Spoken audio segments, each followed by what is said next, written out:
আয়োজন করলেন, আমি যাওয়ার বেলা আপনারা হয়তো এক বান্ডিল যাওই দেন, টাকা দিয়ে দিবেন, আরেকজন অতিথিকে টাকা দিয়ে দিবেন, আপনারা 15,000, 20,000, 25,000, 30,000 করে দিবেন, কিন্তু ওয়াজ যদি শুনতে পারলেন না। ওয়াজির আয়েশা বিশেষ করে আমি দেখেছি আমাদের অঞ্চলের মানুষ ব্রাহ্মণবাড়িয়া, কুমিল্লা থেকে ওয়াজিদেরকে যা আনে, যারা কিতাব পড়তে পারে না, যাদের কোনো জ্ঞান নাই, আসে মাথা জারা দেয়, আর তারা যা মন চায় অহেতুক কিছু গান শোনায় মানুষদেরকে, আর বলে যে এটা শান শোনায়। সত্যি বলেন, ওরা বলে যে ওরা শান শোনায়, আসলে এই ধরনের শান না। সাহাবায়ে কেরাম, তাবেঈন, তবে তাবেঈন, আইম্মায়ে মুজতাহিদিন, সালফে সালেহিন, উলামায়ে হক্কানি, উলামায়ে রব্বানি, যত সমস্ত বুজুর্গানে দিন অতিবাহিত হয়ে গেছেন, কেউ কোনোদিন এই সমস্ত গানকে শান বলে বলে বলে তারা কোনোদিন বেড়ান নাই। পূর্বপুরুষ যারা মুরব্বী এখন নাই, মুরব্বী শূন্য সমাজ হয়ে যাচ্ছে, মুরব্বী শূন্য সমাজ হয়ে যাচ্ছে। পূর্বেকার মুরব্বীদের নসিহতে মানুষ পরিবর্তন হতো। আজকে আমি আপনাদের জীবন থেকে ওয়াদা নিব, আমার আলোচনা থেকে 5 মিনিট সময় আমার জন্য আপনারা ওয়াদা করবেন। কয় মিনিট? জীবনে 5টা মিনিট আপনারা জীবনে প্রতিদিন আমলের জন্য আলাদাভাবে আজকে ওয়াদা করে মাহফিল থেকে যাইতে হবে। 5টা মিনিট। কয়টা মিনিট? 5 মিনিট। 1 ঘন্টায় কত মিনিট? 60 মিনিট। আর 24 ঘন্টায় কত মিনিট? 24 ঘন্টায় 60, 260 কত? 120, অর্থাৎ 1200 মিনিট। আর 424, 1440 মিনিটে দিন রাত মনে করেন, 1440 মিনিটে মনে করেন একদিন এক রাত। 1440 মিনিট থেকে এবছর তেতুলিয়া বাইতুল কাদির জামে মসজিদের সম্মানিত মুসল্লিয়ানরা, আমার ওয়াজ শোনার জন্য আগত ভাই ও বন্ধুরা, মাত্র আজকে ওয়াদা করবেন যে এই বছরের ওয়াজ থেকে 5 মিনিট আপনারা ওয়াদা করবেন আল্লাহর পথে দেওয়ার জন্য, আল্লাহর নবীর মহব্বতে দেওয়ার জন্য। কয় মিনিট? 5 মিনিট। ওই 5 মিনিট কি একটা ভালো কাজ, নিয়মিত আজকে থেকে ওয়াদা করে অভ্যাস করতে হবে যে নবীর উপরে দুরূদ আপনারা ছাড়বেন না। ইনশাআল্লাহ। কয় মিনিট পড়বেন? 5 মিনিট। কয় মিনিট? 5 মিনিট। Minimum 5 minute. কয় minute? 5 minute every day. I would like to take promise from everyone. সকলের কাছ থেকে ওয়াদা নিতে চাচ্ছি যে আজকের মাহফিলে অন্ততপক্ষে ওয়াদা করবেন। আমার বয়সী, পরশুদিন আমার বয়সী একজন মারা গেছে। গতকালকে নেই, গতকালকে আমার বয়সী একজন মারা গেছে, অসুস্থ না, দুলু মিয়া নাম, আমার পাশের বাড়ির। ফলে আমি যে মরবো না তার কোনো সিওরিটি আছে? আপনারা যে মরবেন না কোনো সিওরিটি আছে? তাহলে আজকে থেকে ওয়াদা নিতে হবে। কয় মিনিট আপনারা ডেইলি এই আমলটা করবেন? কয় মিনিট? 5 মিনিট। সময় ঠিক করবেন নি আপনারা? ঠিক করবেন যে কোনো এক সময়। 24 ঘন্টার মধ্যে অভ্যাস তো আছে আপনার, 24 ঘন্টার মধ্যে 5 মিনিট ডেইলি রুটিন অনুযায়ী আমল করতে হবে। পারবেন নি আপনারা? তোমরা পারবেন? Minimum at least 5 minute every day. আমরা আসবো কেন আমার 5 মিনিটের এই দিকে গুরুত্ব বেশি করে দিতে হবে, আমি আমার আলোচনায় চলে আসবো ইনশাআল্লাহ। প্রিয় হাজরিন, একটা আমল এমন যে আমল আপনার নামাজকে সিওরিটি দেয় কবুলের। সুবহানাল্লাহ বলেন না? আপনার ফরজ নামাজ কবুলের জন্য নিশ্চয়তা যে আমল দেয়, ওই একটা আমল হচ্ছে দুরূদ শরীফ। সুবহানাল্লাহ বলেন না? একটা আমল আপনার রোজা কবুল হওয়ার জন্য সিওরিটি যে আমল দেয়, সেই আমলটা হচ্ছে প্রিয় নবীর উপর দুরূদ শরীফ। সুবহানাল্লাহ বলবেন না? আপনার দান, আপনার সাদকা, আপনার দোয়া, আপনার তাসবিহ, আপনার ইবাদত, আপনার যত ভালো আমল রয়েছে, আপনার লেননা দেনা, আপনার উঠা বসা, আপনার মাহফিল, আপনার মজলিস, আপনার সমস্ত ভালো ইবাদতের নিশ্চয়তা যেই আমলটি দিতে পারে, সেই আমলটা হচ্ছে প্রিয় নবীর উপর দুরূদ শরীফ। সুবহানাল্লাহ বলেন না? কয় মিনিট পড়বেন ডেইলি?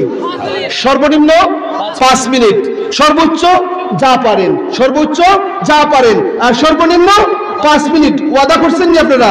পারতানা আপনারা? বাড়ির বউকে যায় বলতে পারবেন না, ওগো আজকে ওয়াজ শুনে আসছি, ফুলতলি মাদ্রাসার প্রতিষ্ঠাতা প্রিন্সিপাল উনি আসছিলেন আমাদের এখানে, উনি বলেছেন জীবনে যতদিন বাঁচবো অন্ততপক্ষে 5টা মিনিট নবীর উপর প্রতিদিন দুরূদ শরীফ পড়বো। এটাকে আমি বানাবো আমার জীবনের একমাত্র সম্বল, যেই সম্বলে আমি পরকালে নাজাত পাইতে পারি। নিজের বউকে ওয়াদা করাবেন নি? যারা যারা নিজের বউরে ওয়াদা করাইবেন একটু হাত উঠান তো। আচ্ছা, আমি আবিতা যারা এরও আতুরাই নিল না কিতা, তাহলে ওয়াজ শুনতেছেন আপনারা, ঠিক কিনা কথাটা? তাহলে ওয়াজ কিন্তু শোনা হচ্ছে ভাই, ওয়াজ শোনা হচ্ছে। আপনি এত শুননি? মাশাআল্লাহ। তাহলে অবিবাহিত কেউ হাত তুলে নাই তো?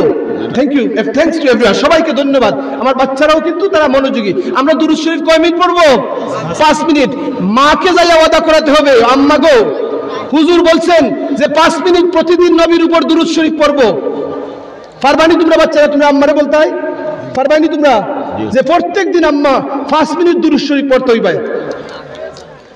প্রিয় হাজিরিন, এই দুরূদ শরীফের গুরুত্ব প্রসঙ্গে এমন একটি ইবাদত, আর এখন শুধু দুরূদ শরীফ যদি পড়েন আপনি, আর যদি নামাজ সারি দিন তুই বলি কোন চাই ফরজ ঠিক রাখতে হইব, কিন্তু 5 ওয়াক্ত নামাজ ফরজ। ফরজ কি ফরজ না? রমজান মাসের রোজা আসতেছে, আল্লাহুম্মা বারিক লানা ফি রাজাবা ওয়া শাবান ওয়া বাল্লিগনা রমাদান। এই মাসে নবীজি দোয়া করতেন, আল্লাহ রজব মাসে বরকত দাও, শাবান মাসে বরকত দাও, আর রমজানুল মুবারক মাসে নিয়ে আমাকে পৌঁছাও। এইভাবে নবীজি দোয়া করতেন। আপনারা এই এলাকার মানুষরা হাফিজ লিয়াকত সাহেবের মাধ্যমে মসজিদে মাঝে মধ্যে এই দোয়া করছেন নি? আপনারা করছেন নি দোয়া? আল্লাহুম্মা বলেন, আল্লাহুম্মা বারিক লানা ফি রাজাব ওয়া শাবান ওয়া বাল্লিগনা রমাদান। এই যে দোয়াটা, আল্লাহ আমাকে রজব মাসে বরকত দাও। রজব মাস এমন মাস যেই মাসে নবীজি বলেছেন মানুষ জমিনের মধ্যে যখন কোনো কিছু রোপণ করে বপন করে, মনে করেন আপনি জমিনের মধ্যে হালি দিয়ে আপনি রোপণ করেন না ধান চাষের জন্য, রোপণের মাস বপনের মাস হচ্ছে রজব মাস। সুবহানাল্লাহ বলেন না? শাবান মাস, আল্লাহ নবীর ভাষায়, তাফসীরের ভাষায় শাবান মাস হচ্ছে আগাছা কুগাছা ময়লা আবর্জনা যে লাগে সেগুলো পরিষ্কারের মাস শাবান মাস। আর রমাদানুল মুবারক মাস হচ্ছে আপনার ফসল গড়ে তোলার মাস। বলেন না সুবহানাল্লাহ? সেই জন্য এই মাস থেকে, মাসের শেষের পথেই যা চলে আসতেছে, এই মাস থেকেই ওয়াদা করতে হবে যে অন্ততপক্ষে ফরজ তো থাকবে, আর এক্সট্রা যে আমল জীবনে করবেন নবীর উপর দুরূদ শরীফ। পারবেন নি আপনারা? আসুন আমরা নবীজির দুরূদের ফজিলত, সেই প্রসঙ্গে প্রিয় নবী সাল্লাল্লাহু আলাইহি সাল্লাম কি বলেছেন। সর্বপ্রথম মহান আল্লাহ রাব্বুল আলামিন যে বলেছেন, আল্লাহ বলেন ইন্নাল্লাহা ওয়া মালাইকাতাহু ইউসাল্লুনা আলান নবী ইয়া আইয়ুহাল্লাযীনা আমানু সাল্লু আলাইহি ওয়া সাল্লিমু তাসলিমা। এটা কার কথা? আল্লাহর কথা। আল্লাহ কি বলেন? হুজুররা ওয়াজ করেছেন, নিশ্চয়ই আল্লাহ ওয়া মালাইকাতুহু এবং তার ফেরেশতারা ইউসাল্লুনা আলান নবী তার হাবিবের উপর দুরূদ প্রেরণ করে থাকেন। ইয়া আইয়ুহাল্লাযীনা আমানু, হে ঈমানদারগণ, সাল্লু আলাইহি, তোমরাও প্রিয় নবীর উপর দুরূদ প্রেরণ করো, ওয়া সাল্লিমু তাসলিমা, এবং সালাম দাও সালাম দেওয়ার মতো। বলেন না সুবহানাল্লাহ? তাহলে দুরূদ শরীফ পড়া এক নম্বরে কার হুকুম? আল্লাহর হুকুম। কার হুকুম? আল্লাহর হুকুম।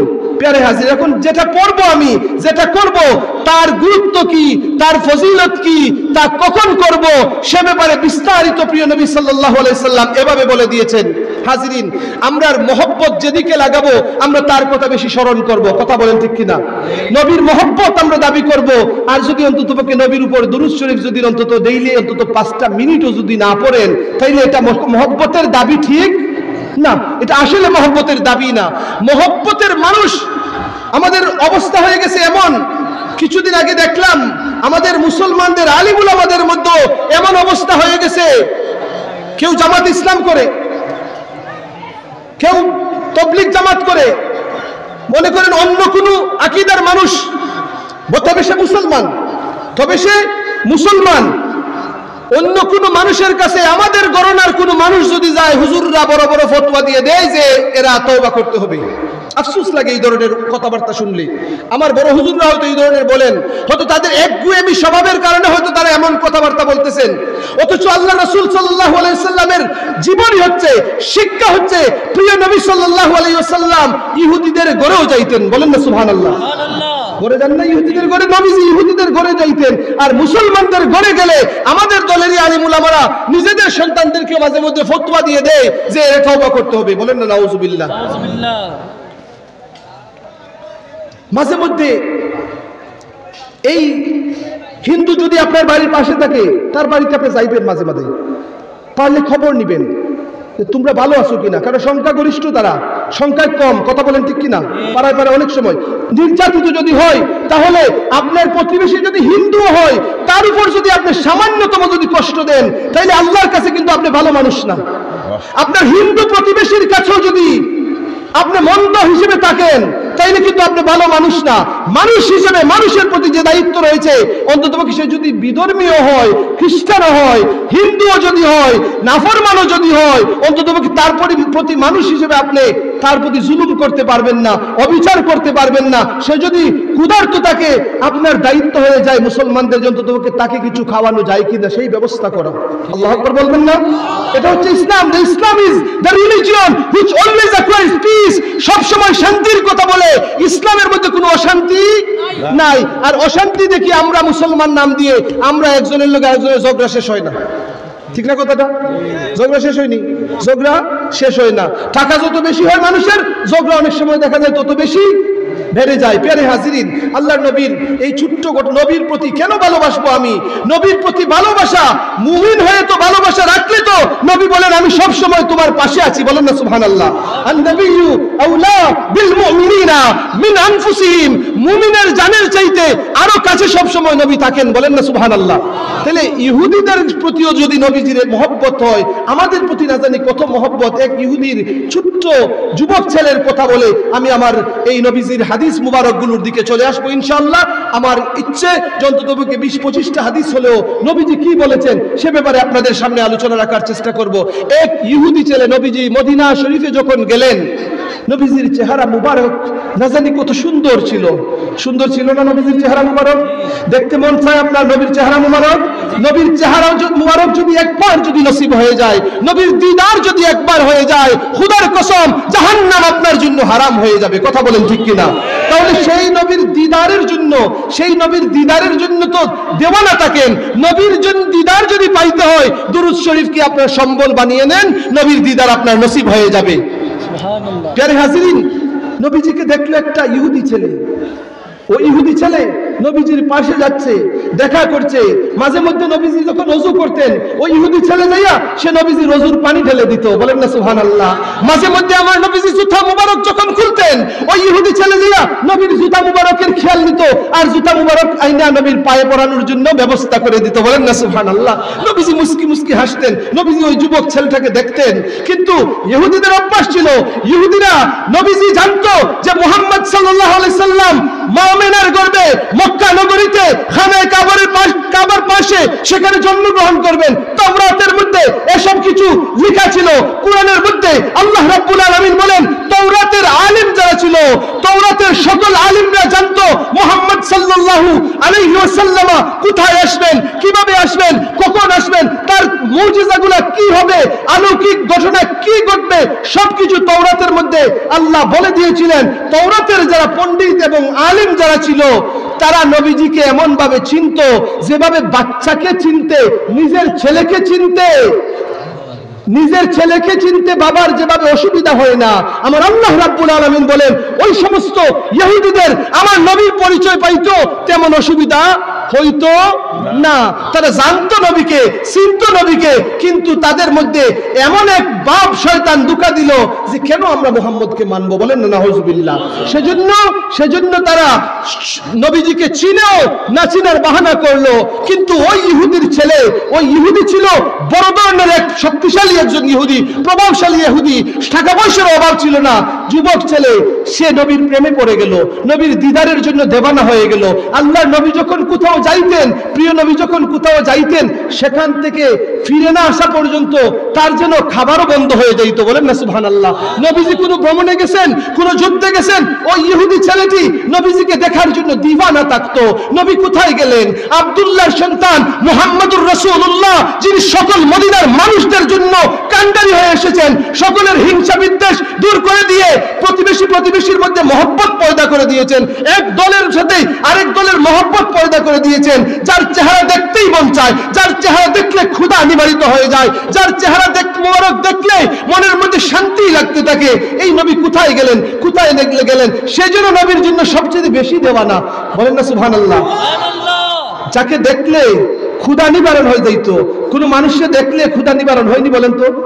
হয় না। প্রেমে পড়ছেন না আপনারা? প্রেমিক প্রেমিকাকে যখন দেখে, প্রেমিকা যখন প্রেমিকাকে দেখে, সন্তান যখন বাবাকে দেখে, বাবা যখন দীর্ঘদিনের বিচ্ছেদ হয়, বাবা যখন সন্তানকে অনেক দিন পরে ফিরে যায়, তখন ওই বাবা বলে আমার আর খাবার লাগবে না, আমার কলিজার টুকরাকে আমি দেখে নিয়েছি। মা বলবে আমি আমার ছেলেকে দীর্ঘদিন যাবত দেখতে পাই নাই, আমি আর একদিন 1 মাস না খাইলেও আমার চলবে। এই ধরনের কথা বলে কি বলে না? মাঝে মধ্যে দেখা যায় মানুষকে আপনকে দেখলে, আপনজনকে দেখলে ক্ষুধা নিবারণ হয়ে যায়। বলেন না সুবহানাল্লাহ। যুদ্ধের ময়দানে যারা শহীদ হয়েছেন, ওই শহীদদের অবস্থার কথা রাসূলুল্লাহ সাল্লাল্লাহু আলাইহি ওয়াসাল্লাম বলতে যেয়ে বলেছেন, শহীদরা অবস্থা এমন, তারা যুদ্ধের ময়দানে তাদের শিরচ্ছেদ করা হচ্ছে, হাত কেটে যাচ্ছে, পা মুবারক কেটে যাচ্ছে, গর্দান মুবারক কেটে যাচ্ছে। শহীদদের অবস্থা এমন হয়, তারা আল্লাহ রাব্বুল আলামিন তাদেরকে জিজ্ঞেস করেন, ও শহীদরা তোমরা কি চাও? তারা বলে, ও আল্লাহ, জীবন যখন যাচ্ছিল যেই স্বাদ পেয়েছি আল্লাহ, সেই স্বাদ গ্রহণের জন্য আবার চাই, আমাদেরকে জীবন দাও, আবার যাব, আবার শহীদ হব, আবার যাব, আবার শহীদ হব, আবার যাব, আবার শহীদ হব। আল্লাহ শতবার চাই এই ধরনের কাজ করতে, কারণ ওই সময় তো তোমার দিদার আমরা পেয়ে যাইতাম। বলেন না সুবহানাল্লাহ। হাজিরিন, তাহলে দেখা বোঝা যায় যে মায়ার মানুষকে দেখলে, আপনজনকে দেখলে কিছু কিছু মানুষের ক্ষুধা দূর হয়। দূর হয় কি হয় না? সাহাবায়ে কেরামদের অবস্থা ছিল এমন। আবু বকর সিদ্দিক রাদিয়াল্লাহু তাআলা আনহু, উমর রাদিয়াল্লাহু তাআলা আনহু সহ অসংখ্য সাহাবায়ে কেরাম নিজের ঘরের মধ্যে যখন খাবার নাই, নিজের 1 বেলা নয়, 2 বেলা নয়, 3 বেলা নয়, 1 দিন 2 দিন 3 দিন উপাস থাকার পর সাহাবায়ে কেরামরা ঘরের মধ্যে অভাব অনটন সবকিছু আল্লাহর রাস্তায় দান করে দিয়েছেন। এখন ক্ষুধা নিবারণের জন্য কোথায় খাবার পাবেন, তারা যাইতেন যে সিদ্ধান্ত নিতেন নবীজির চেহারা মুবারক একবার দেখবো, নবীজির চেহারা মুবারক দেখলেই ক্ষুধা দূর হয়ে যাবে। বলেন না সুবহানাল্লাহ। তাহলে ওটা তো ইমানদারের পরিচয় হিসেবে তারা দিওয়ানা হতেন নবীর জন্য। ওই ইহুদি একটা ছেলে, যুবক ছেলে নবীর জন্য এমন দিওয়ানা হলো, দিওয়ানা হয়ে হয়ে নবীজির দেখা পাচ্ছে না, নবীজির দেখা পাচ্ছে না, এভাবে ছেলেটার শারীরিকভাবে অসুস্থ হয়ে গেল। অনেক সময় মানুষ যার জন্য পাগল থাকে, তাকে না দেখলে তার এমন অবস্থা হতে পারে, পারে কি পারে না? মনে করেন যে আপনার সন্তান হারিয়ে গিয়েছে, বাবার মায়ের অবস্থা কি হবে? সন্তানকে খুঁজে পাচ্ছে না, সন্তানকে খুঁজে পাচ্ছে না। স্বামী স্ত্রীকে যদি খুঁজে না পায়, স্ত্রীর অবস্থা কেমন হয়, স্বামীর অবস্থা কেমন হয়? বাবা যদি, আপনি যদি আপনার ছেলে বা মেয়েকে খুঁজে না পান, আপনার খাবার বন্ধ করে দিবেন। ওই প্রেমিক ইহুদি যুবকটাও আমার নবীর দেখা পাচ্ছে না দেখে তারও যেন এমন অবস্থা হলো, তার খাবার বন্ধ করে দিল, অসুস্থ হয়ে পড়লো। এমন অবস্থা হলো, এমন অবস্থা হলো, ইহুদি, ওই প্রভাবশালী ইহুদি কত ডাক্তারের কাছে গেল, কত চিকিৎসা করলো, ভালো হচ্ছে না। ওই যুবক ছেলেও খুলে বলছে না, বাবা গো, মুহাম্মদ ইবনে আব্দুল্লাহ, মুহাম্মদুর রাসূলুল্লাহ সাল্লাল্লাহু আলাইহি ওয়াসাল্লামকে আমি একবার দেখতে চাই, বাবা আমাকে একটু দেখাও না ওনাকে। সাহস করে বলতে পারতেছে না, কারণ ইহুদিদের নেতা, ঠিক কিনা কথাটা? সন্তান তার বাবাকে বলতে পারতেছে না। এমন অবস্থার মধ্যে মুরব্বী সাহেবরা, যুবক ভাইয়েরা, সেই ছেলেটা অসুস্থ হয়ে পড়লো, সাহস হারিয়ে ফেললো। সর্বশেষ আমার নবীজি যখন ভ্রমণ শেষ করে, কাজকর্ম শেষ করে যখন আসলেন, ওই যুবককে নবীজি তালাশ করা শুরু করলেন। ওই যুবককে যে দেখতাম, ওই যুবকটা কোথায় গেল? বলেন না সুবহানাল্লাহ। যে এই কাজগুলো করতো, তাকে তো দেখতে পারতেছি না। আমার নবীজি খবর পাইলেন সে অসুস্থ হয়ে বাড়িতে আছে। আমার নবী নিজে চলে গেলেন ওই ইহুদির বাড়িতে, ওই ইহুদি বিধর্মী একজন মানুষকে, ওই যুবককে দেখার জন্য। বলেন না সুবহানাল্লাহ। This is Islam. This is Islam. Islam does not say you cannot mix with other people, other nation, other religion people. Islam says mix with anyone. Deliver the speech of Islam. Allah Rasul বলেন বাল্লিগু আন্নি ওয়ালাউ আয়া। নবীজির একটা কথা মুবারক যদি আপনি শুনে থাকেন, এইটা পৌঁছানোর জন্য আল্লাহর নবী বলেছেন। আর আমাদের হুজুররা সমাজের মধ্যে 12টা বাজাচ্ছেন, অন্য কোনো গোত্রের মানুষদের সাথে দেখা করলো মাঝে মধ্যে ফতোয়া দিয়ে দেন যে যাওয়া যাবে না, নাজায়েজ, মিশ্রিত হয়ে যাবে, এমন কথাবার্তা উচিত নয়। প্রিয় হাজিরিন, আমি আপনাদেরকে বলতে চাই, ইহুদির বাড়িতে নবীজি গেছেন, দোষ হইলে নবীজি যাইতানি? নবীজি বুঝেন কি বুঝেন না? নবীজি তো আমাদেরকে শিক্ষা দিচ্ছেন, ঠিক কিনা কথাটা? নবীজি যখন গেলেন, যাইয়া ইহুদির বাচ্চার শিয়রের পাশে নবীজি বসলেন। বলেন না সুবহানাল্লাহ। ওই ছেলেটা যেন তার প্রাণ ফিরে পেল, ওই ছেলেটা যেন চলে যাচ্ছে, মারা যাবে এমন অবস্থা হয়েছে। ওই যুবক ছেলেটা এবার যেন রাহমাতুল লিল আলামিন, মা আমিনার দুলাল, এই পূর্ণিমার চাঁদের চাইতে আরো উজ্জ্বল যেই চেহারা মুবারক, নুরানি চেহারা মুবারকের দিকে যখন যেন তাকাচ্ছে, কোরআনের পাতার দিকে যেন তাকাচ্ছে, বলেন না সুবহানাল্লাহ। অপলক দৃষ্টিতে তাকিয়ে আছে। এবার নবীজি তো বুঝতে পারতেছেন, ওই যুবকের হালত নবীজি জানতেছেন। নবীজির ইচ্ছে হলো ওই যুবক যেহেতু নবীর প্রেমে এত পাগল হয়েছে, কিভাবে তাকে অন্ততপক্ষে জাহান্নাম, চিরস্থায়ী জাহান্নামের আগুন থেকে বাঁচানো যায়। এবার ওই যুবক মারা যাবে এই মুহূর্ত। ইহুদি, ওই যুবকের বাবাও ইহুদিও হাজির এখানের মধ্যে। আল্লাহর নবী ওই যুবকের চেহারার দিকে তাকাচ্ছেন। নবীজি বললেন, হে যুবক, আমি জানি তুমি আমাকে ভালোবাসো। I know that you love me so much. Because of your love, তোমার ভালোবাসার কারণেই আমি তোমাকে বলতে চাই, আমি চাই তোমাকে জাহান্নাম, চিরস্থায়ী জাহান্নাম থেকে আল্লাহ মুক্তি করুক। আমি যা বলবো তুমি কি বলবে? এবার ছেলেটা তার বাবার দিকে তাকাচ্ছে। আল্লাহু আকবার বলেন না। বাবার দিকে তাকাচ্ছে। সে ভাবতেছে, সে মনে মনে নবীজির কথা, নবীজি যে ভালো মানুষ, নবীজি যে সবচেয়ে শ্রেষ্ঠ, নবীজি যে সকল গুণে গুণান্বিত, নবীর প্রেমে সে পাগল হয়েছে। এবার অনেক সময় মানুষরা সে কি বলবে না বলবে, বাবার চেহারার দিকে তাকিয়ে আছে যে বাবা তার কিছু বলে কিনা। বোঝা যায় যে ছেলে কতটুক বাবা মার প্রতি যত্নবান, বলেন না সুবহানাল্লাহ। বাবা মার প্রতি কতটুক দায়িত্বশীল, কতটুক যত্নবান। ওই ছেলের ওই মুহূর্তে, মারা যাওয়ার মুহূর্তেও সে তার বাবার দিকে তাকাচ্ছে। এবার বাবার মনের মধ্যে মায়া চলে আসলো। ওই ইহুদি বলতে লাগলো, বাবারে, ও আমার ছেলে, আমি বুঝতে পারছি কোনো না কোনো কিছু তোমার হয়েছে। তুমি মুহাম্মদুর রাসূলুল্লাহর প্রেমে পড়েছো, উনার প্রেমে পড়ে গেছো। আমি তোমাকে বলছি, তোমার যা মন চায় তা তুমি বলো, উনি তোমাকে যা বলবেন তা তুমি শুনো, বলেন না সুবহানাল্লাহ। এই মুহূর্তে আল্লাহর নবী বললেন, হে যুবক, জাহান্নাম থেকে মুক্তি পেতে হলে তুমি আমার সাথে সাক্ষী প্রদান করো, লা ইলাহা ইল্লাল্লাহু মুহাম্মাদুর রাসূলুল্লাহ সাল্লাল্লাহু আলাইহি ওয়াসাল্লাম। যুবক লা ইলাহা ইল্লাল্লাহু মুহাম্মাদুর রাসূলুল্লাহ সাল্লাল্লাহু আলাইহি ওয়াসাল্লাম পড়ে নিল। সে কলমা নসিব হয়ে গেল, জাহান্নাম থেকে মুক্তি পেয়ে গেল। এই মুহূর্তের মধ্যেই ওই যুবকের ইন্তেকাল হয়ে গেল, যুবকের ওয়াফাত হলো। জানাজার নামাজের জন্য কে নামাজ পড়াবেন? স্বয়ং মুহাম্মাদুর রাসূলুল্লাহ সাল্লাল্লাহু আলাইহি ওয়াসাল্লামের ইমামতিতে ওই ছেলেটার নামাজে জানাজা হলো। আল্লাহর রাসূল তাও বলেছেন যে তোমরা কদম রাখতে যাইয়া, ওই ইহুদির ছেলেটির জানাজায় কদম রাখতে যাইয়া সমগ্র মদিনার মধ্যে এত সমস্ত ফেরেশতা নাজিল হয়েছেন। আল্লাহর নবী বলেছেন যে সর্বত্র শুধু ফেরেশতা আর ফেরেশতা আমি দেখতে পাচ্ছি, বলেন না সুবহানাল্লাহ।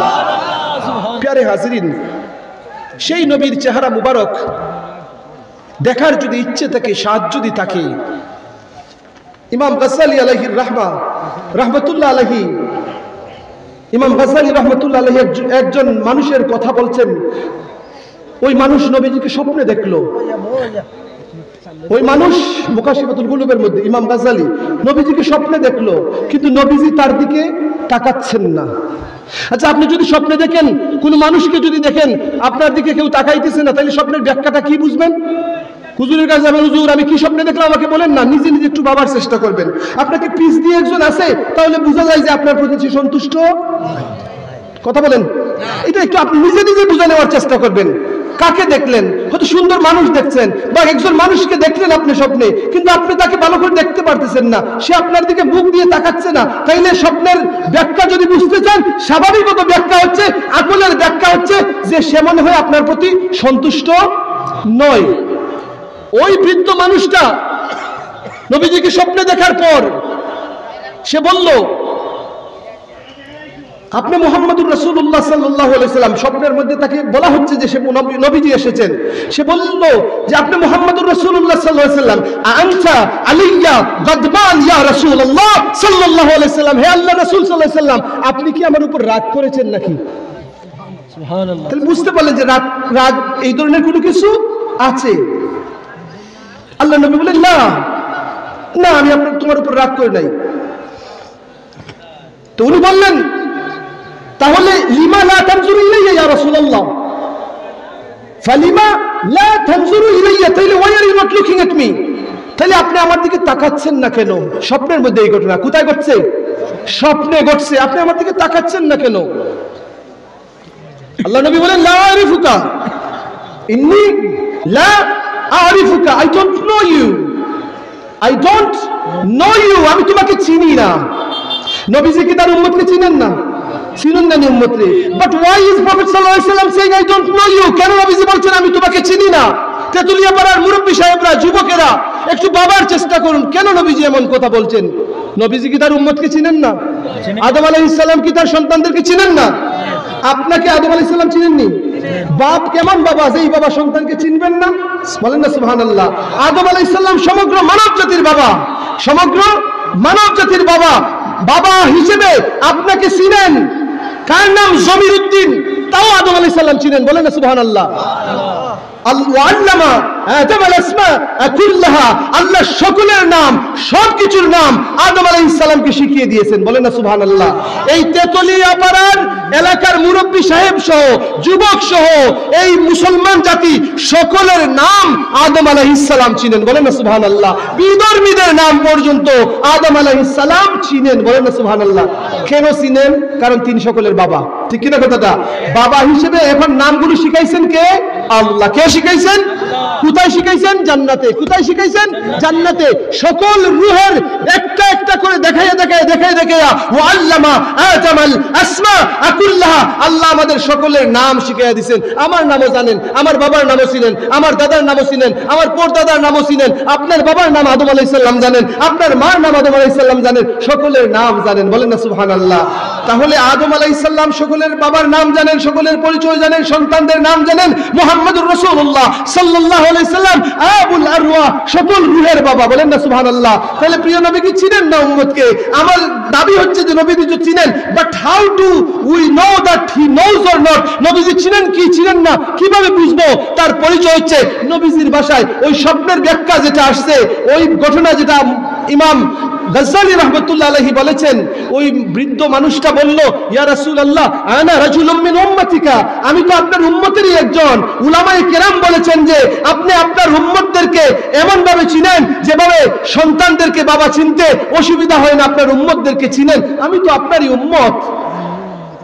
নবীজি বললেন আমি তোমাকে চিনি না। এবার নবীজি বললেন উলামায়ে কেরামগণ ঠিক বলেছেন। বলেন না সুবহানাল্লাহ।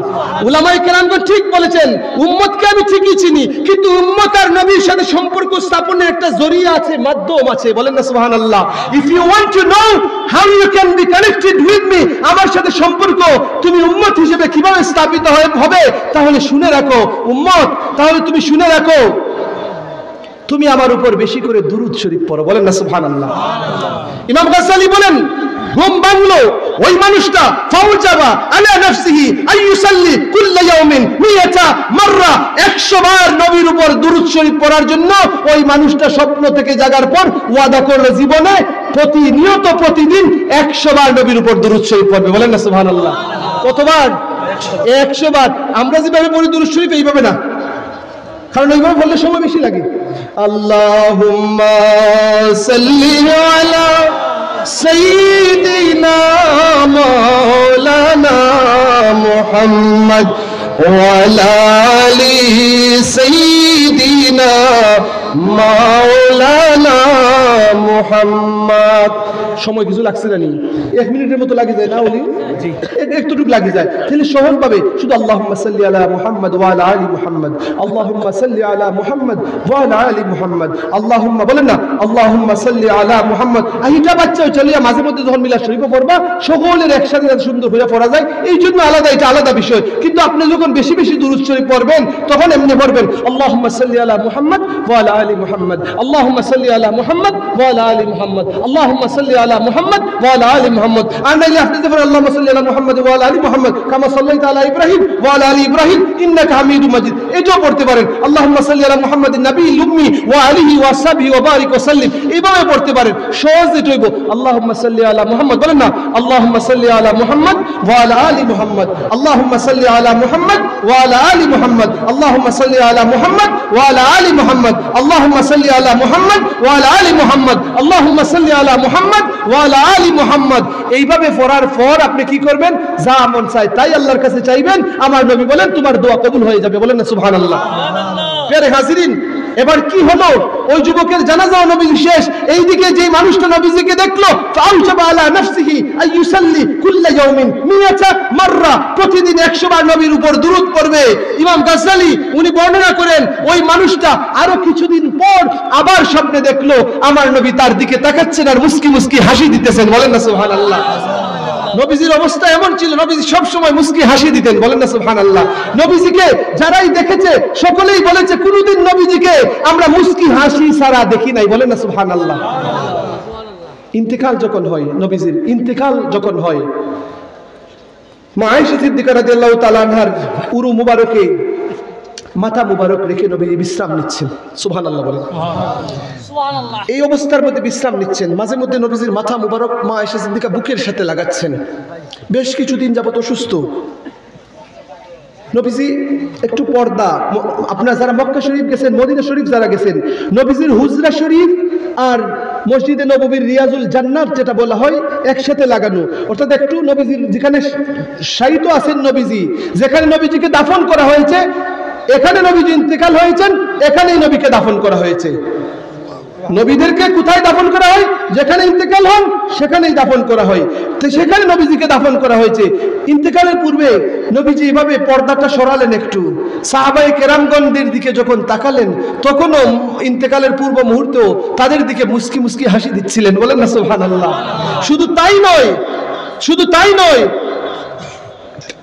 নবীজির ইন্তেকালের ঘটনা বললে তো 1 ঘন্টা 1.5 ঘন্টা চলে যাবে। এমন ঘটনার মধ্যে এও এসেছে মা আয়েশা সিদ্দিকা যখন নবীজির ইন্তেকালের কথা বলেন, নবীজি চেহারা মুবারকের দিকে যখন তাকাচ্ছেন, ওই সময় প্রিয় নবী যেন মুস্কি মুস্কি হাসি দিতেছেন আর বলেছেন রফিকুল আলা, উপরের মৌলা যিনি, আমার বন্ধু যিনি, বন্ধুর সাথে আমি সাক্ষাৎ করব। বলেন না সুবহানাল্লাহ।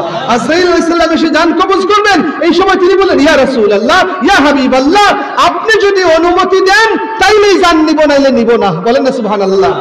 সকল নবীদের কাছে এভাবে আসেন, আর আল্লাহ নবীর কাছে বিশেষভাবে এমন ভাবে এসেছেন, নবীজিকে একথা বলেছেন যে আপনার অনুমতি ছাড়া জান দেওয়া হবে না, আপনি চাইলে যাবেন, নাইলে আপনার জান কবজ করা হবে না। বলেন না সুবহানাল্লাহ। তো প্রিয় হাজিরিন, আমরা নবীজিকে বলি জিন্দা নবী। কি বলি? জিন্দা নবী। তবে এই আকীদা রাখতে হবে, বিশ্বাস রাখতে হবে নবীজি ইন্তেকাল করেছেন। বুঝছেন আপনার কথাটা?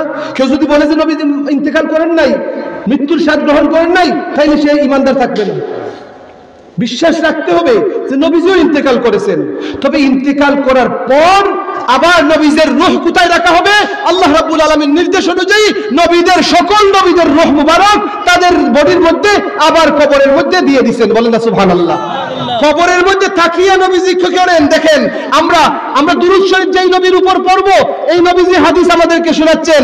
আন আউস ইবনে আউস রাদিয়াল্লাহু তাআলা আনহু قال قال رسول الله صلى الله عليه وسلم ان من افضل ايامكم يوم الجمعه فيه خلق ادم وفيه قبض وفيه النفخ وفيه الصاق فاكثروا علي من صلاه فيه فإن صلاتكم معروض علي. قالوا يا رسول الله كيف تورد صلاتنا عليك وقد علمت؟ قال يقولون بليت. قال إن الله حرم على الأرض أن تأكل أجساد الأنبياء. বরকত বলুন সুবহানাল্লাহ। আল্লাহর নবী বলেন শুক্রবার যখন আসবে, উম্মত শুক্রবার যখন আসবে তোমরা বেশি বেশি দুরূদ শরীফ পড়বে। বলেন না সুবহানাল্লাহ। শুক্রবারের ফজিলত বর্ণনা করতে যাইয়া আমার নবী বলেন শুক্রবারের গুরুত্ব জানো? আফদালু আইয়ামিকুম ইয়াউমাল জুমআ, 7 দিনের মধ্যে সবচেয়ে দামি দিন হলো শুক্রবার। কোন দিন? শুক্রবার। আফদালি আইয়ামিকুম ইয়াউমাল জুমআ ফিহি খুলিকা আদম। কেন শুক্রবার এত গুরুত্বপূর্ণ? আল্লাহ নবী বলেন ফিহি খুলিকা আদম, ইট ইজ বিকজ আদম আলাইহিস সালাম ওয়াজ ক্রিয়েটেড অন ফ্রাইডে। আদম নবীকে আল্লাহ শুক্রবারে বানাইছেন, দেইকা শুক্রবার বেশি দামি হয়ে গেছে। বলেন না সুবহানাল্লাহ। শুক্রবারের গুরুত্ব অনেক বেশি। সকল মানব জাতির বাবা আদম আলাইহিস সালামকে বানাইছেন দেইকা আল্লাহ নবী বলেন শুক্রবারের দাম সকল বারের চাইতে আরো বেশি। বলেন না সুবহানাল্লাহ। প্রিয় হাজিরিন, নবীজি বলেন বেশি বেশি করে শুক্রবারে তোমরা দুরূদ শরীফ পড়ো। সংক্ষেপে আমি যাচ্ছি। সাহাবায়ে কেরাম বললেন ইয়া রাসূলুল্লাহ, ইয়া হাবিবাল্লাহ, আপনার ইন্তেকালের পরও কি আপনার উপর দুরূদ শরীফ এভাবে পড়বো? আপনি কি এগুলো বুঝতে পারবেন? আমার নবী বলেন শুনো, ইন্নাল্লাহ হারামা আলাল আরদি আজসাদাল আম্বিয়া, আল্লাহ মাটিকে নিষেধ করেছেন কখনো কোনো নবীদের শরীর মাটি খাইতে পারবে না। বড় করে বলুন সুবহানাল্লাহ।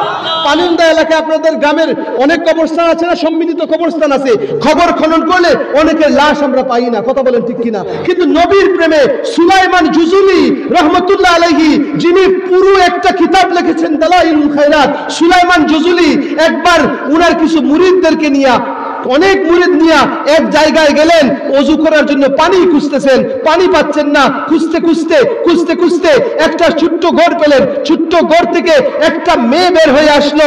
মেয়ে বলতেছে, আপনারা পানির জন্য আসছেন, ওযু করবেন, আসেন আমি পানির ব্যবস্থা করে দিচ্ছি। তারা কুয়া ঠিকই পাইলেন, কিন্তু কুয়ার নিচে, অনেক নিচে পানি। কুয়া থেকে তারা পানি উঠানোর জন্য ওই বাড়ি থেকে ছিলেন কোনো পাত্র আনা যায় কিনা, পাওয়া যায় কিনা। ওই মেয়ে, ছোট্ট মেয়ে বলে যে পাত্র দিয়ে আমরা পানি উঠাই না, কুয়ার নিচে পানি থাকে, পানি অমনি উঠে। বলেন না সুবহানাল্লাহ। এত বড় আল্লাহওয়ালা মানুষ মুরিদানদেরকে নিয়ে গেলেন, ওযু করবেন, গোসল করবেন বা পানির প্রয়োজন, পানি খুঁজতেছেন। এবার মেয়েকে তারা বাড়িতে গেলেন পানির পাত্র, পানি তোলার জন্য, পাত্রের জন্য।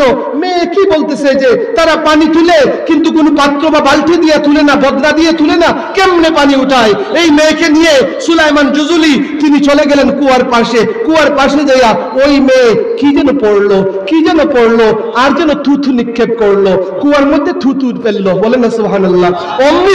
অমনিতেই পানি কুয়ার নিচ থেকে উপরের দিকে লাফ দিয়ে যেন চলে আসলো। বড় করে বলুন সুবহানাল্লাহ। সুলাইমান জুজুলি অবাক হয়ে গেলেন। সুলাইমান জুজুলির কথা কেন বলছি? আল্লাহর নবী বলেন যে তোমরা দুরূদ শরীফ বেশি পড়ো, আমি শুনবো সেখান থেকে। নবীজিদের বডি, সকল নবীদের বডি আল্লাহ মাটি যেন খায় না, হারাম করেছেন মাটিকে। মাটি নবীদের বডি কখনো গ্রাস করবে না। প্রিয় হাজিরিন, ওই মেয়ে কি যেন পড়লো, পানি এমনি আসলো, অবাক হয়ে গেলেন।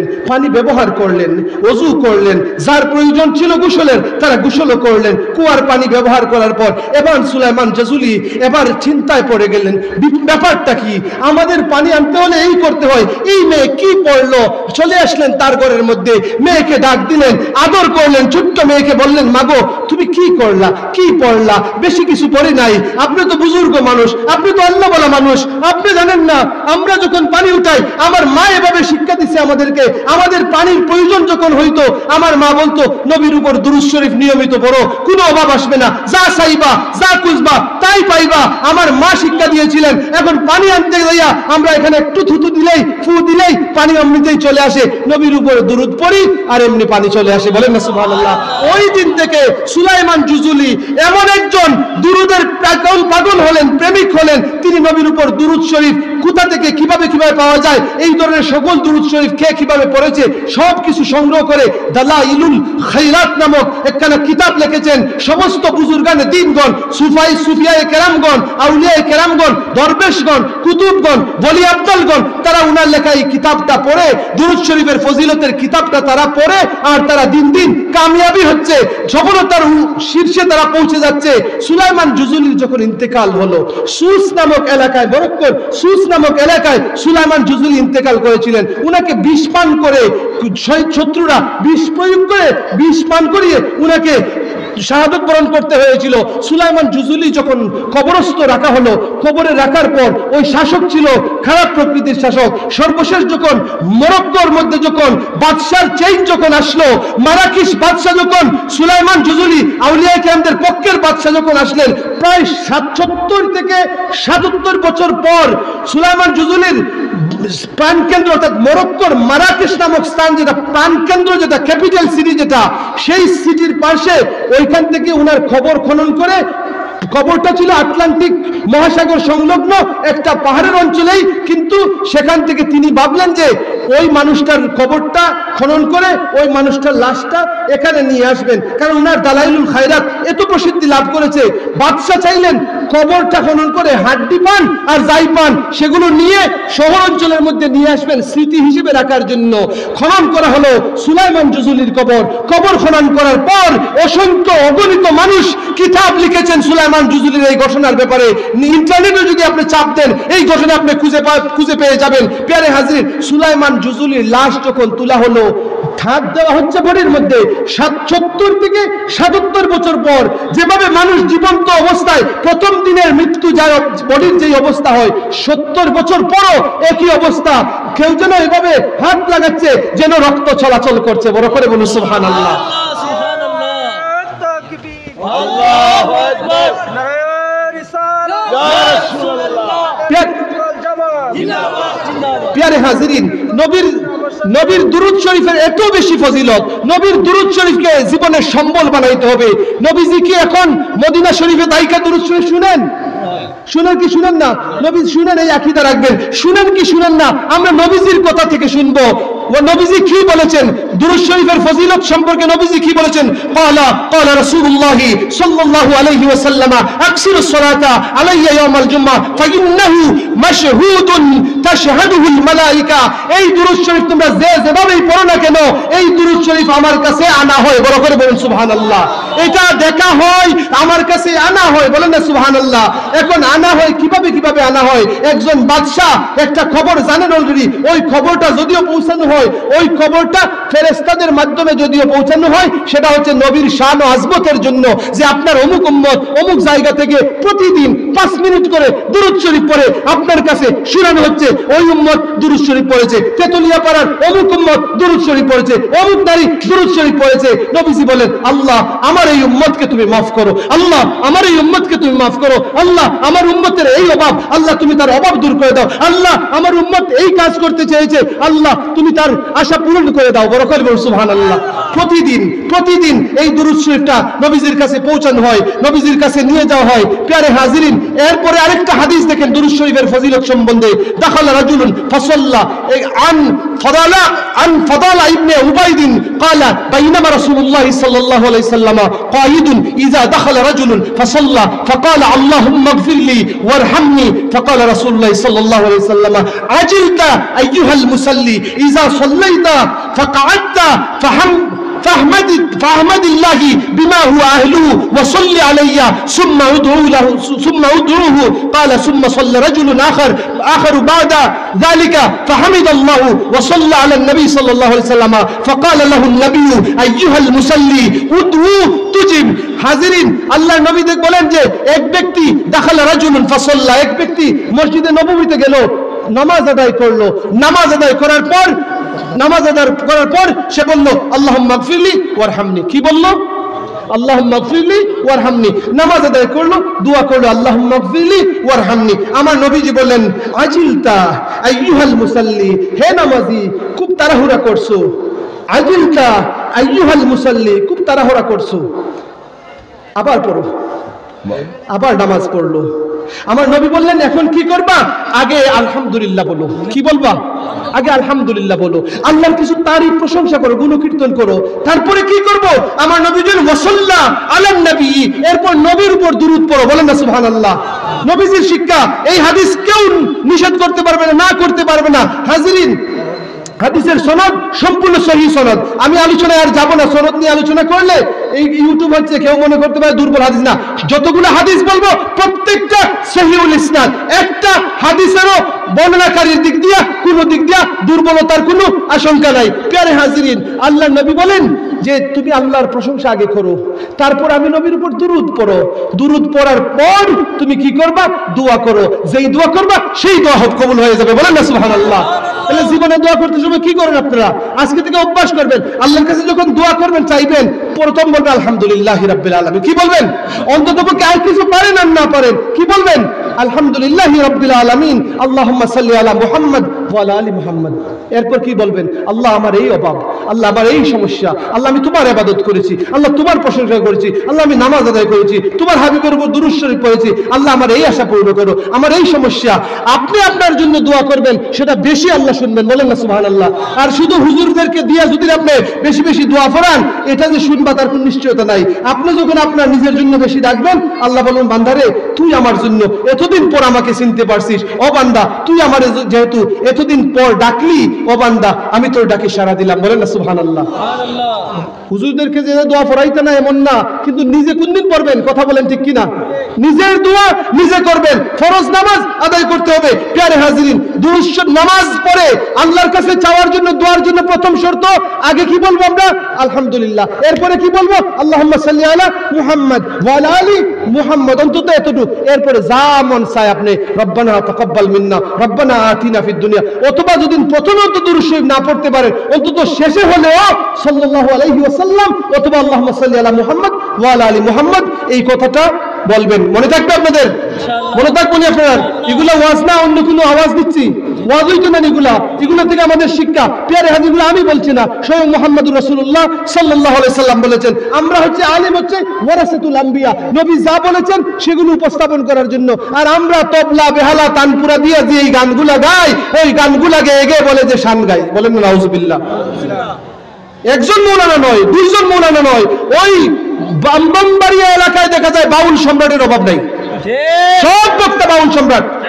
কথা বলেন, সব বক্তা।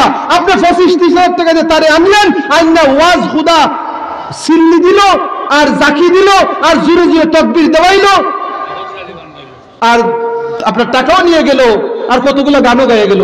গান গাইতে কি ফকির আলী গান গাইতে কি আমার খালি হিসেবে কম ছিলেন কোন চাই? খালি হিসেবে ছিলেন না কোন?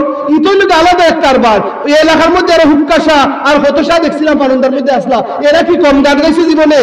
তাহলে তারা যে গান গায়, ওই ওয়াজিরা যে ভালো মাইকের মধ্যে গান গায় যারা, ওদের মতন গান যদি আমার হুক্কাশায় যদি গায়, তাইলে ওই সমস্ত বক্তাদের চাইতে আরো ভালো গাইতে পারে। পারে কি পারে না? পারে না?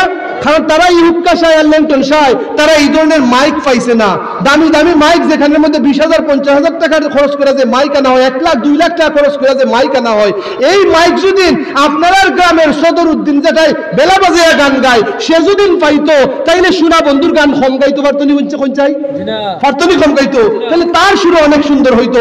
এই জন্য আমি বলছি যে লুকিত দা উলামায়ে কেরাম ইন মক্কা, মক্কা শরীফের উলামায়ে কেরামদের দিকে তাকান, ইন্টারনেটে দেখেন, ইসলাম সেখান থেকে প্রচারিত হয়েছে। তাদেরকে আমরা ভালোবাসতে হবে। মক্কার উলামায়ে কেরামদের কোনদিন ওয়াজের মধ্যে কেউ শুনছেন গান গাইতে? কেউ শুনছেন কোন সুর দিতে?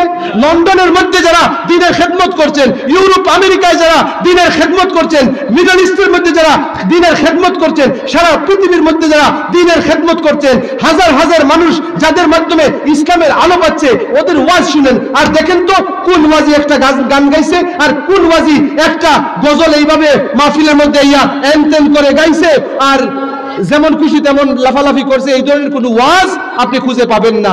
শুধুমাত্র আমরার সুন্নি নামের কিছু কিছু সুন্নি নামের অধিকাংশ মাহফিলের মধ্যে ওই জাতীয় বক্তাদেরকে দাওয়াত দেওয়া হয় আর ওই জাতীয় গানকে বলা হয় যেগুলো নবীর শান। বলেন নাউজুবিল্লাহ। আমরা পাবলিক যেমন তারা মনে করে যে যত বেশি মানুষ হইব ঠিক আছে, আমরা এলাকায় তেতুলিয়া পাড়ায় মাহফিল সাজাইছিলাম, এই ধরনের মাহফিলের মধ্যে সফলতা। আমি কারো বিরোধিতা করি না, আমার টাকা পয়সার জন্য না যে কেউ আমার দাওয়াত দিব আর আমি টাকা পয়সা রুজি করবো, এই ধরনের নাই। আল্লাহ নবী বলেন গুমরা শয়তান হচ্ছে সেই আসাকিতু আনিল হককে শয়তানুল আখরাজ। আল্লাহ নবী বলেন গুমরা শয়তান যে সত্য কথা বলে না, গুমরা শয়তান যে সত্য কথা বলে না। আমার বিরুদ্ধে যদি যায় আমাকে বলতেই হবে, আমার ভাইয়ের বিরুদ্ধে যদি যায় আমাকে বলতে হবে, কারণ এক শ্রেণীর মানুষ থাকতে হবে সমাজের মধ্যে অন্তত কিছু বলে, শুনলে শুনেন নাই শুনলে নাই। তবে এরপরে দেখছি বা গত দিনের মাহফিল, গত পরশু দিনের মাহফিল রাতারাতি মানে 33,000 বাইরে, এটা বুঝছি না আমি কেন 33,000 দেখে লেছি। মাইকের সুর ভালো আছে না? সাউন্ডও ভালো আছে নাকি? আচ্ছা আচ্ছা, যাই হোক, বিষয়টা হচ্ছে যে এটা না ভাইরালের বিষয় না। এখন মনে করে যে অনেকে ভাইরাল হয়ে গেল, বালা তো লাগে যে ভাইরাল হয়েছে, আমার এটা সকলে খার ভালো লাগতো না হচ্ছে, আমার একটা ওয়াজ ভাইরাল হলে আমার কিছু ভালো লাগতো না হচ্ছে, এটা স্বভাব যাতে একটা অভ্যাস, কিন্তু উদ্দেশ্য কিন্তু আমার এটা না ভাইরাল হইতো আর না হইতো। ভাইরাল হওয়ার উদ্দেশ্য না, যদি আওয়াজটা পৌঁছে এবং সত্য কথাটা যদি আরো কাছে পৌঁছে, আপনি এগুলো পরিত্যাগ করতে হবে। অনেক সময় বিদেশ থেকে আমরা ফুলা পাইতে হয় আমি দিলে অমুক বলে 25,000 একলই বলে, কি বলে না অনেক সময় যে অমুকের না অমুক ঠিক আছে অমুকের ওয়াজ শুনাই, ওই তো এইগুলো আসলে কিন্তু পাগলামি ছাড়া আর কিছু না। হ্যাঁ, যদি অন্তত পক্ষে ওইগুলো ছেড়ে দিয়ে গজল গাউরাদেরকে গজল গাইতে দেয় আর ওয়াজিরা যদি ওয়াজ করে অন্তত পক্ষে জনগণ কিছু শুনতে পারবে, শিখতে পারবে, জানতে পারবে। কথা বলেন ঠিক কিনা? কারি সাহেবের গজল শোনার জন্য আমিও পাগল, উনি যেটা জানে উনার সেটা আমরা করবো, কিন্তু ওয়াজিকে আপনি আনলেন ওয়াজ করার জন্য। মাহফিলের নাম ওয়াজ মাহফিল, কথা বলেন ঠিক কিনা? না গজল মাহফিল, ওয়াজ মাহফিল নেই। ওয়াজ মাহফিলের মধ্যে ব্রাহ্মণবাড়িয়া এবং কুমিল্লা অঞ্চলের অধিকাংশ বক্তারা দেখবা যে মিলাদ শরীফ, দুরূদ শরীফ, গজল উজল মিলাইয়া তাদের 40 মিনিট অন্তত পক্ষে 1.5 ঘন্টার ওয়াজ যায় কিছু দুটোই। আমি মিশা বাতরাম, সবটি ভিডিও দেখুন আপনারা। মিশা বাতরাম আমি মিথ্যা তো বলার দরকার নাই, মিথ্যা বলবো কেন? আমরা মিথ্যা গুনাহে কবিরা, মিথ্যা গুনাহে কবিরা। তো প্রিয় হাজিরিন, এগুলো পরিত্যাগ করতে হবে। আল্লাহর নবীর ওয়াজ আমরা শুনবো। আল্লাহর নবী বলেন, ইয়াকুলু ক্বালা রাসূলুল্লাহ সাল্লাল্লাহু আলাইহি ওয়াসাল্লাম, ইযা দাখালা আহাদুকুমুল মসজিদ ফালইউসাল্লিম আলান নবী সাল্লাল্লাহু আলাইহি ওয়াসাল্লাম। বড় করে বলুন সুবহানাল্লাহ। আপনারা তেতুলিয়াপাড়া মসজিদ কমিটির উদ্যোগে আপনারা মাহফিল সাজাইছেন। মসজিদ কমিটির উদ্যোগে যেহেতু মাহফিল সাজাইছেন, আমি যদি বলি মসজিদে ঢোকার দোয়া কি, আপনি কি বলবেন? সেই যে কেউ বলবেন না, দোয়াটা একটু বলেন মসজিদে ঢোকার। মাশাআল্লাহ, আল্লাহুম্মা আফতাহলি আবওয়াবা রাহমাতিক। এটা তো বড় বড় সাইনবোর্ড দিয়ে লেখা, এটা কিছু কিছু মানুষের চালাকিও বটে, শুধু এটাই লেখে থাকে। কিন্তু আমার নবীজি বলেন, আগে যায় যখন ঢুকবা তখন আল্লাহ নবী, আমি নবীর উপর আগে দুরূদ শরীফ পড়বা। বড় করে বল সুবহানাল্লাহ। তুমি বলবা ফালইউসাল্লিম আলান নবী সাল্লাল্লাহু আলাইহি ওয়াসাল্লাম সুম্মা লিয়াকুল আল্লাহুম্মা আফতাহলি আবওয়াবা রাহমাতিক। সৌদি আরব সহ মাহরাম শরীফ সহ তাদের যে উমরা হজের যে বই পুস্তক আছে সেগুলোর মধ্যে লেখা আছে, প্রথমে নবীর উপর দুরূদ শরীফ পড়বা, এরপর বলবা আল্লাহুম্মা আফতাহলি আবওয়াবা রাহমাতিক। বড় করে বলুন সুবহানাল্লাহ। কারণ ওই আল্লাহর কাছ থেকে রহমত পাওয়ার জন্য পূর্ব শর্ত মদিনার নবীর দুরূদ পড়া, নবীজিকে সালাম দেওয়া। বড় করে বলুন সুবহানাল্লাহ। তাহলে ঢুকতে সময় কি বলবেন?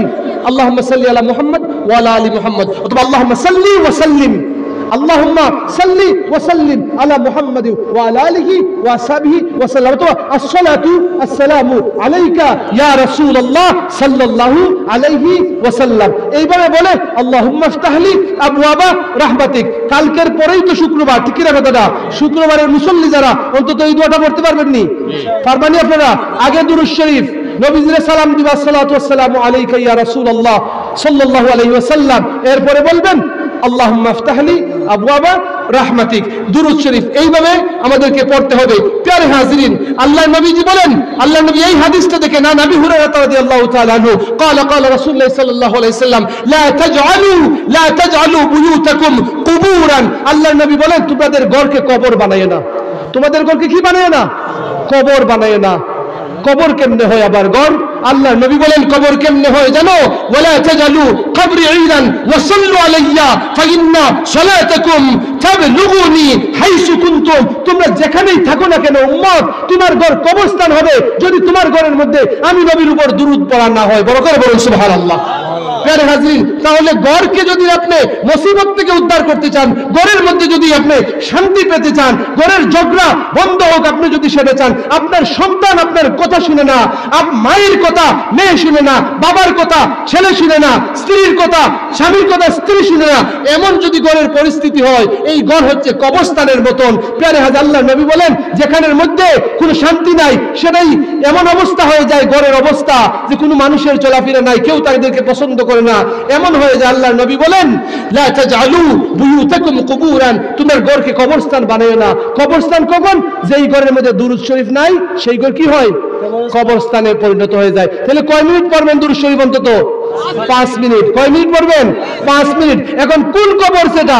এইটা এমন কবর হয় যেটা মনে করেন যেখানের মধ্যে রহমত হয় না, রহমত হয় না। আবার মুমিনদের কবর রাউযাতুম মিন রিয়াজিল জান্নাতে পরিণত হয়ে যায়। বড় করে বলুন সুবহানাল্লাহ। আসেন আমরা প্রিয় নবীর আরেকটা হাদিস শুনি। আল্লাহর নবী বলেন, আন আনাস ইবনে মালিক রাদিয়াল্লাহু তাআলা আনহু আন্না নবী সাল্লাল্লাহু আলাইহি ওয়াসাল্লাম ক্বালা মান যুকিরতু ইনদাহু ফালইউসাল্লি আলাইয়া ওয়া মান সাল্লা আলাইয়া মাররাতান সাল্লাল্লাহু আলাইহি আশরান। আল্লাহর নবী বলেন, যে আমার নাম শুনলো, নবীর নাম যেখানে আপনি শুনবেন, যখনই শুনলেন, আল্লাহর নবী বলেন মান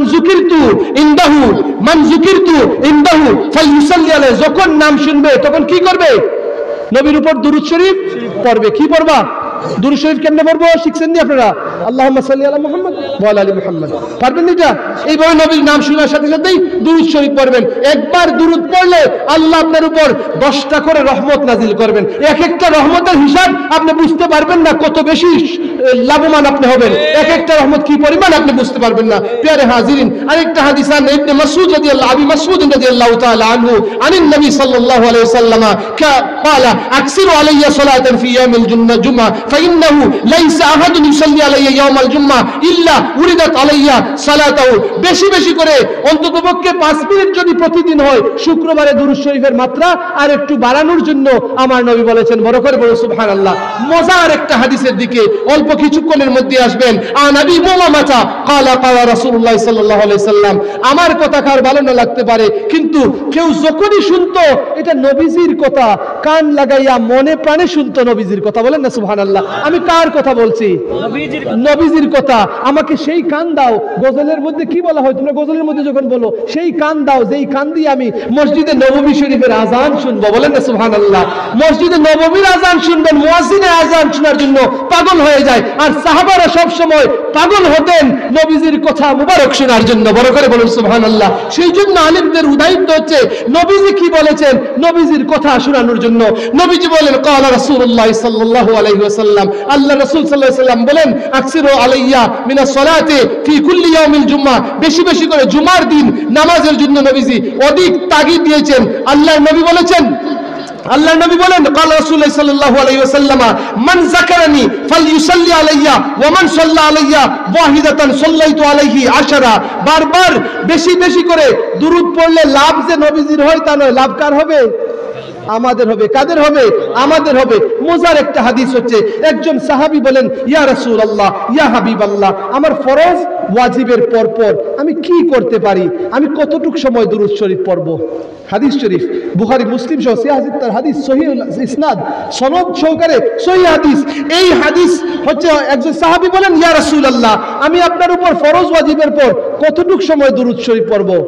আমার দিন রাতের যে অবসর সময় সেগুলোকে আমি ভাগ করব, 3 ভাগে ভাগ করে 1 ভাগ সময়, মনে করেন 10 ঘন্টা অবসর, 10 ঘন্টার মধ্যে আমি যদি 3 ভাগের 1 ভাগ 3 ঘন্টার অধিক যদি দুরূদ শরীফ আপনার উপরে পড়ি ওইবনি আমার জন্য যথেষ্ট হইবনি। আমার নবী বলেন ঠিক আছে, প্রবলেম নাই, তবে যদি পারো আর একটু বেশি পড়ো। বলেন না সুবহানাল্লাহ। 3 ঘন্টা কয় ঘন্টা? 3 ঘন্টা দুরূদ শরীফ। নবীর সাহাবী বলতেছেন ইয়া রাসূলুল্লাহ, অবসর সময়ের 3 ভাগের 1 ভাগ সময় যদি আমি মনি আমি দুরূদ শরীফ পড়ি আমার জন্য যথেষ্ট হইবনি।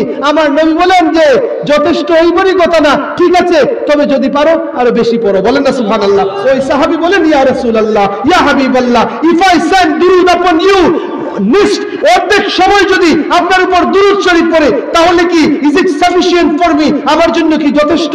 আল্লাহ নবী বলেন ঠিক আছে, নাম, তবে ঠিক আছে, পারো যদি আরো বেশি পড়ো। বলেন না সুবহানাল্লাহ। ওই সাহাবী বলেন ইয়া রাসূলুল্লাহ ইয়া হাবিবাল্লাহ, দুরূদ শরীফের এত বেশি ফজিলত, ইয়া রাসূলুল্লাহ ইয়া হাবিবাল্লাহ, তাহলে শুনেন আমি ওয়াদা করলাম, I am sincerely making a sincere promise, আমি একেবারে ওয়াদা পাক্কা ওয়াদা করছি ইয়া রাসূলুল্লাহ, আমার অবসর সময় ফরজ ওয়াজিবের পর যত অবসর সময় আমার জীবনে থাকবে ওয়াদা করলাম শুধু আপনার উপর দুরূদ পড়ব। বলেন না সুবহানাল্লাহ। প্যারে হাজরিন, দুরূদ শরীফ নবীজি বলেন যে আমার উপর দুরূদ পড়বে এই দুরূদ তাকে টেনে টেনে বেহেশতে নিয়ে যাবে। বড় করে বলুন সুবহানাল্লাহ। আর যখন তার আশ্রয়ের কোনো জায়গা থাকবে না, গুনাহ তো সে করবে, গুনাহ করবে না এমন কোনো মানুষ নাই, গুনাহ করবে, গুনাহ করে সে যখন তওবা করে নিবে, পাশাপাশি আমার উপর যদি দুরূদের মাত্রা যদি সে বেশি যদি আদায় করে তাহলে তো ওই মানুষটার গুনাহ আল্লাহ রাব্বুল আলামিন মাফ করবেন, আর আল্লাহ রাব্বুল আলামিন আমার দুরূদের বদৌলতে ওই মানুষটাকে বেহেশত দান করে দিবেন। প্যারে হাজরিন, আরেকটা হাদিস দেখেন আল্লাহর নবী সাল্লাল্লাহু আলাইহি সাল্লাম কি বলেছেন। আল্লাহর নবী বলেন قال رسول الله صلى الله عليه وسلم ان رجلا قال يا رسول الله اجعل ثلث صلاتي عليك, ওই যে হাদিসটা বললাম اجعل ثلث صلاتي عليك, قال نعم, নবী বলেন ঠিক আছে, ইনশিতা قال ثلثين, তাহলে 3 ভাগের 2 অংশ আমি আদায় করব। নবী বলেন ঠিক আছে, কালা ফাসওয়ালাতি কুল্লাহা, সবকিছু আপনার জন্য আমি ওয়াকফ করে দিলাম, শুধু আপনার উপর দুরূদ পড়ব আর দুরূদ পড়ব। বড় করে বলুন সুবহানাল্লাহ। আল্লাহ নবী তখন এই কথা শুনে বললেন ইজান ইয়াকফিকাল্লাহু মা আহাম্মাকা মিন আমরিদ দুনিয়া ওয়া আখিরাতিকা, আল্লাহ নবী বলেন তাহলে শুনে রাখো তোমার দুনিয়ার সবকিছু তুমি যা চাইবা তাই পাইবা, আখিরাতেও তোমাকে আল্লাহ রাব্বুল আলামিন জান্নাত দিয়ে দিবেন। বড় করে বলুন সুবহানাল্লাহ। আখিরাতও তোমার সফল, দুনিয়াও তোমার সফল হয়ে যাবে। আমরা সফলতা চাই, সফলতা চাইতে যাইয়া বিদেশে যাওয়ার জন্য দেওয়ানা, আমরা অমুক জায়গায় যাই তমুক জায়গায় যাই, ইউরোপ আমেরিকা নিয়ে আমরা ব্যস্ত। প্যারে হাজিরিন, কিন্তু যেই জিনিস আমাদেরকে সফলতা আনবে, 40-42 বছরের যুবক যদি ঠাস করে যদি মারা যায়, আপনি যে মারা যাবেন না, বিদেশে যাওয়ার জন্য দিওয়ানা হলেন, আপনিও তো মারা যাইতে পারেন। অন্ততপক্ষে হ্যাঁ আপনার পথ আপনি বন্ধ করবেন না, যাইতে থাকেন, চলতে থাকেন, কিন্তু ফরজ ওয়াজিব সুন্নাত ঠিক রেখে অন্ততপক্ষে আপনি দুরূদ শরীফ নবীর উপর দুরূদ শরীফ একটু বেশি বেশি পড়ার অভ্যাস গড়ে তুলুন। ওয়াজ বেশি শোনার দরকার নাই, ওয়াজ বেশি শোনার দরকার নাই, যা শুনবেন অন্ততপক্ষে তা অনুযায়ী আমলও করার চেষ্টা করবেন। কথা বলেন ঠিক কিনা? আমল করার চেষ্টা করবেন। প্যারে হাজরিন, নবীজিও বলেছেন কিছু কিছু বখিল মানুষ আছে, কিছু কিছু বখিল মানুষ আছে যারা কি করে না, যারা দুরূদ শরীফ নবীর নাম শুনলে দুরূদ শরীফ পড়ে না। হে মানুষ নি না জানবার আল্লাহ জানে, মানুষ না জানোয়ার, একমাত্র আল্লাহ জানেন। যখনই নবীর নাম শুনবেন আপনার উম্মত হিসেবে দুরূদ শরীফ পড়তেই হবে, এটা আপনার দায়িত্ব। যখনই নবীর নাম শুনবেন, আজান উঠলে বেড়াইতে দেখা যায় বিড়ি টান্না লেমটি টান্না কত মধ্যে চলে, চলে কি চলে না? এগুলোর দান দেয় না, এগুলো হচ্ছে মুসলমানি। কিন্তু ওয়াজের মধ্যে দেখা যায় 2000 1000 দেয় ঠিক এই মাহফিলের মধ্যে, তাহলে ওগুলা ছাড় তৈব, ঠিক কিনা কথাটা? নবী এটাই হলো ওয়াজ শুনে আমল করা।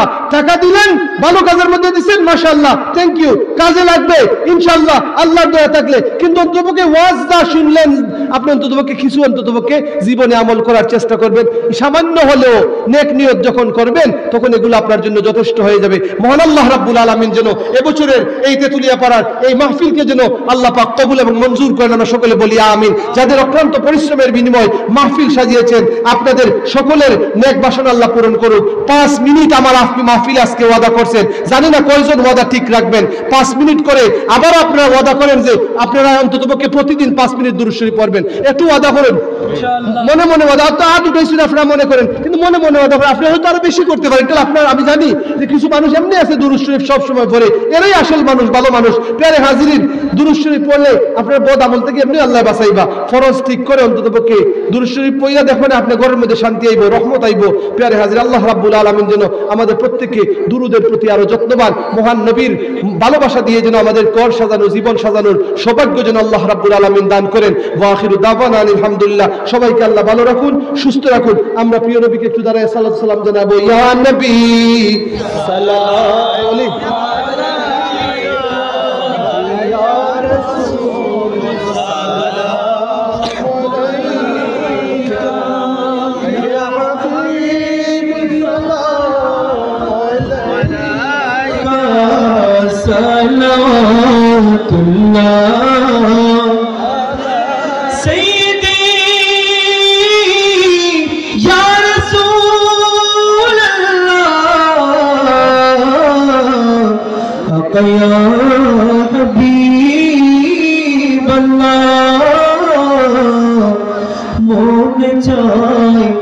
যেতে ওই জায়গায় জন্নতে সুগন্ধ যেথায় আমার নবী চিররোজায় পাক ভূমি সোনার মদিনা। ইয়া নবী সালামু আলাইকা, ইয়া রাসূল সালামু আলাইকা, ইয়া হাবিব সালামু আলাইকা, সালাওয়াতুল্লাহ। আপনি যে খোদার মাহবুব রূপ थे, अपनी অপর কিছুতেই হয় না তুলনা। আপনি যে মাহবুবে রব্বানা, ইয়া নবী সালামু আলাইকা, ইয়া রাসূল সালামু আলাইকা, ইয়া হাবিব সালামু আলাইকা, সালাওয়াতুল্লাহ। গৌসে আজম ইমাম তুকা का जलवाए शान कुदरत पे लाखों सलाम मुस्तफा जाने रहमत पे लाखों सलाम शम्अ बज़ में हिदायत पे शफ़ई महमूद हनीफ चारे बागे इमामत पे लाखों सलाम डलगी कल्ब में अज़मत मुस्तफा मुस्तफा सैयदी आला हज़रत के लाखों सलाम मुस्तफा जाने रहमत के लाखों सलाम शम्अ दुज़े हिदायत के लाखों सलाम या इलाही सदक़ाए नाले रसूल मिलादे रसूल क़ियामे रसूल ये सलामी या जज़ाना हो कबूल मदीने के चाँद हज़ारों सलाम मदीने के चाँद लाखों सलाम मदीने के चाँद करोड़ों सलाम मदीने के चाँद बेहद दुरूद सलाम बलगना कमालिही कशफत दुजा बिजमालिही हसनत जमीउ खिसालिही सल्लु अलैहि व आलिही।